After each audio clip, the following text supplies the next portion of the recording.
आप सभी का स्वागत है मेरे नई वीडियो में। हमने लास्ट टाइम पे डिस्कशन किए थे अनुसूचित जनजाति और जातियां जो मध्य प्रदेश में किस किस जगह पर और कैसे पाई जाती हैं उसके बारे में हमने डिस्कशन किया था। उनकी सामाजिक, उनकी सांस्कृतिक और उनकी वेशभूषा के बारे में हमने डिस्कशन किया था और जो किस क्षेत्र में मध्य प्रदेश की मिलती है हमने उस बारे में आपसे डिस्कशन किया था।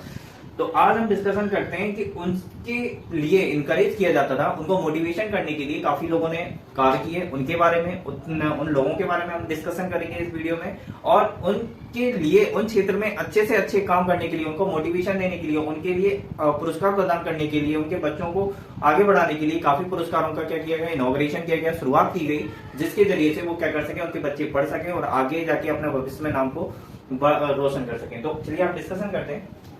क्वेश्चन दिया हुआ है विद्यार्थी कल्याण योजना, एक योजना स्टार्ट की गई जो SC/ST के लिए, जो कितने रुपए दिए जाते थे इसमें 2500 अभी दिए जाते हैं। भीमराव अंबेडकर मेधावी पुरस्कार, जिसमें 10वीं और 10th और 12th में जो अच्छे डिवीजन से पास होते हैं उनके लिए भीमराव अंबेडकर मेधावी योजना चलाई गई। नेक्स्ट दिया हुआ है अनुसूचित जाति राहत योजना। अनुसूचित जाति जिसमें जिन लोगों को पूरी तरीके से किसी भी सरकारी चीज का लाभ नहीं मिल पाता, मतलब उनको कैसे भी उनके लिए राहत प्रदान करने के लिए उनको ना राशन कार्ड के जरिए उन्हें लाभ मिला, ना किसी एक ऐसे गवर्नमेंट ऑफिशियल पत्र के कारण उनको किसी भी चीज का लाभ नहीं मिल पा रहा, उनके पास ना होने के कारण से उसके लिए योजना चलाई गई अनुसूचित जाति योजना, जो सन 2015 में स्टार्ट की गई थी। ठीक है, ये पूछा जाएगा अनुसूचित जाति योजना, जाति राहत योजना से कब स्टार्ट की गई, सन 2015 में।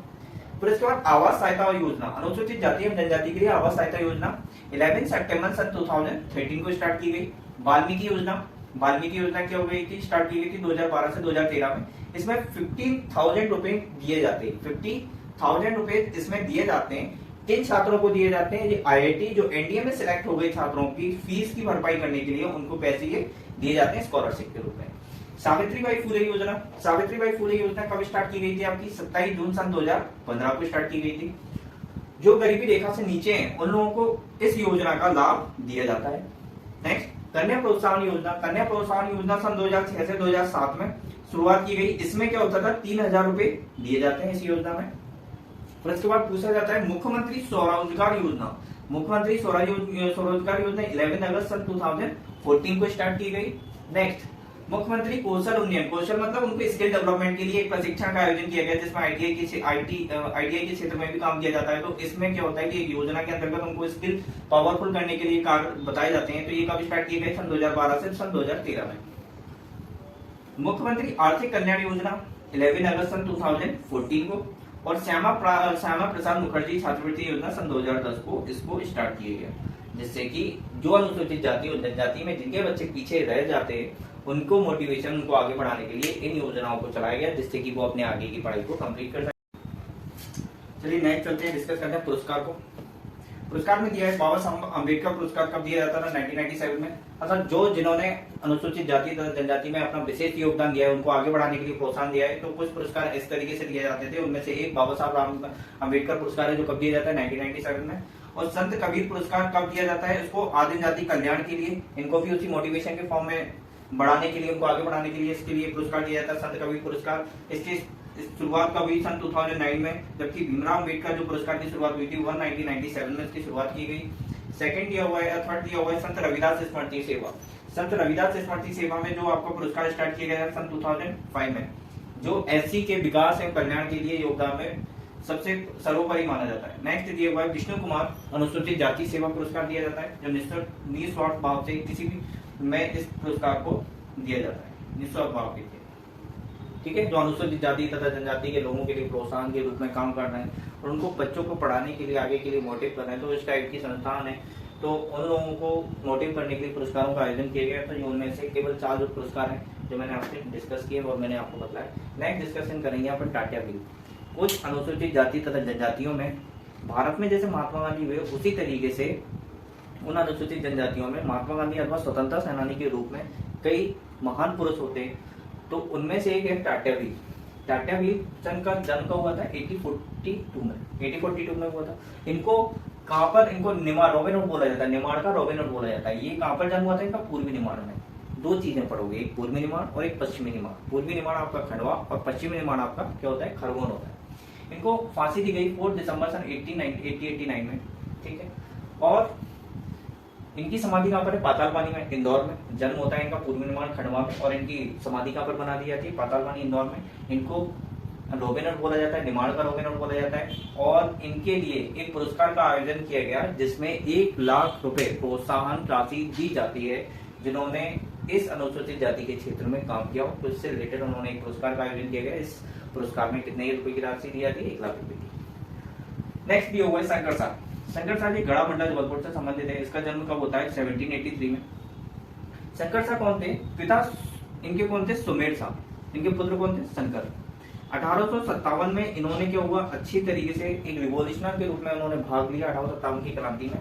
जबलपुर से इन्होंने विद्रोह को अपना स्टार्ट किया था, ठीक। और इनकी मृत्यु अंग्रेजों ने इनको बांध से बांधकर 16 सितंबर सन 1857 को उड़ा दिया था, जिसमें शंकर साहब और उसके पिता सुमेर साहब दोनों की क्या हुई थी? मृत्यु हुई थी, ठीक। हम पढ़ेंगे जमुना देवी। जमुना देवी एक नेता प्रतिपक्ष के रूप में जानी जाती थी, ठीक है। तो 19 नवंबर 1929 को इनका जन्म होता है। कहां पर? सरदारपुर, धार में। इनको बुआ जी के नाम से भी जाना जाता है, ठीक। इन्होंने SC ST के लिए प्रोत्साहन के लिए काफी ज्यादा काम किया, अथवा सोशल वर्क किया इन्होंने। नेक्स्ट दिया हुआ है 1963 से लेकर 67 तक ये केंद्रीय सलाहकार के रूप में थी, और 1967 में भील संघ की अध्यक्ष भी थी। 2003 में ये क्या हुई? 12वीं विधानसभा में क्या हुई? इनको चुना गया। 2003 में 12वीं विधानसभा में इनको चुना गया। तो 5 साल तक नेता प्रतिपक्ष रही। कब रही? 2003 से लेकर 2008 तक। 2003 से लेकर 2008 तक ही नेता प्रतिपक्ष रही। और इनकी डेथ कब हो जाती है? 24 दिसंबर 2010 को इनका क्या हो जाता है? डेथ हो जाता है, तो स्वर्गवास हो जाता है। फिर हम पढ़ेंगे पेमा पाल्या। पेमा पाल्या बहुत बड़े चित्रकार हुए। इनकी पिथौर कला की जो चित्रकार वर्ल्ड की फेमस पेंटिंग के रूप में इनको जाना जाता है। पेमा पाल्या किससे संबंधित है? चंद्रशेखर आजाद नगर से संबंधित है। इनको आजाद नगर बोलते हैं, इसका पुराना नाम क्या है? झाबुआ, ठीक है। नेक्स्ट पढ़ेंगे गगन सिंह कोरकू। गगन सिंह कोरकू क्या होता है? बैतूल जंगल सत्याग्रह से संबंधित है। सन 1930 में जंगल सत्याग्रह का आयोजन किया गया था। 1930 में जो आपकी रिवॉल्यूशनर है, क्रांतिकारी है, वो कौन है? गगन सिंह कोरकू। इनका जन्म कहां पर हुआ था? बैतूल घोड़ा रोहरी में। और इनकी मृत्यु कब हुई थी? 1963 में। और अंग्रेजों ने इनको पकड़ने के लिए 500 रुपए का इनको इनाम रखा हुआ था। उस टाइम पे ये रकम भी काफी ज्यादा मानी जाती थी। नेक्स्ट दिया हुआ है खाजा नायक। खाजा नायक का जन्म हुआ 1830 में निमाड़ में, सांगली गांव, जमाली चौकी।